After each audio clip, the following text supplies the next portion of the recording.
لیره گنده بردکیه که دولتا ترکیه ناوی گنده کریه پاشالی. بردکه گریدای نافچه اولتلیانه و ناوی اولتلیانه جیبوی شنکایا. هرم بگشتی بسر پارزگاه ارزروما باکوری کردستانه ویا. بردک گنده استه گوشتی نافدار و فنومن اینترنتی نصرت گوکچه کسو کار نصرتی هیجی لوی گنده دجین و هموجی بکردی داخفن. نصرت گندی می نصرت لاچی فایقه سعدی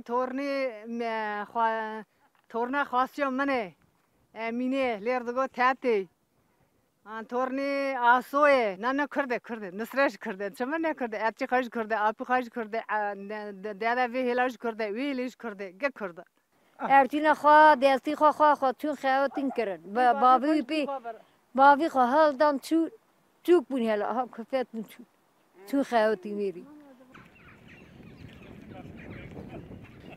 گندین نصرت گوکچه تایبتی آماجه به وی که دیکن کو اف کردن. نصرت لگنده برده که الوی خانی اجدایک بویا حتی 2 سالیا خوش همان گندی مایا نهاجی بس ما من وی لسر همان آواهی دجین. Nusret la apime, Nusret biraz 80 yıllarda barkır çün İstanbul ketin günaydın xavtin cem babi xo, babi on veri ve da ilerlemiş kırın çün devam kırın işte hatım bir seviye. از وان پر حز دیکم لا آپی هفنی کره آپی هفنی هم ولا اوانا استعمالین همجی گندنی نصرت کفاتی خدا فقیر بود آوی مالا دا گربو اجی دکانجی و حاجی عادل مناویم حاجی عادل اوی ناسبک فایق حوالی منه ها دکانی چای شکر نه دایده تو کفات آنکوش ماشاءالله هاچه زیروه آنکوش داره خوی آهاده که یه مگان چه دکی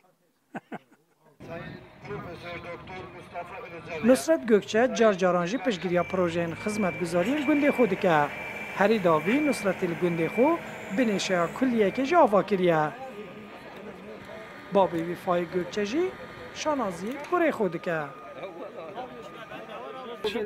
Köydeyken 2 yaşındaydım. 3 yaşında ben burada çıktım. Yani köyü belki kimseyi tanımaz. Efendim bu yaşta çıktım burada gittim.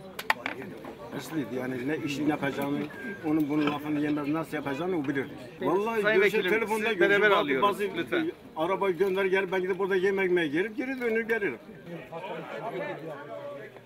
نصرت گوکچه جبر برنامه خود نکاره زیده سردانه گنده خوب که لیف گلک جاران برای تلفونی پیوندیت گل خلکی گنده دیگه. Öncelikle size çok teşekkür ediyorum. Böyle bir şeye vesile olduğunuz için.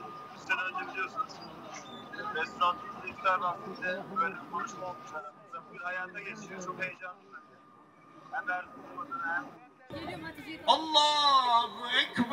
نصرت گوکچه تایبتی چکرنا شوین جدای گوشتی حمل ترکیه حمل باکور کردستانی هم جید آستا جهان ده ناو بانگه دناو مگازینا ترکیه ده گل کردن زور نافدار هنه نصرت گوکچه جی یک جوانه که همی گندین وی کسو کارن وی کردی تا خوفن اد بیجن ام کردین لحتا وی گاویجی نصرتی چه جارا بحث کردین یا خو نکریه شوکت ترکی روداو گنده بردکه ارزاروم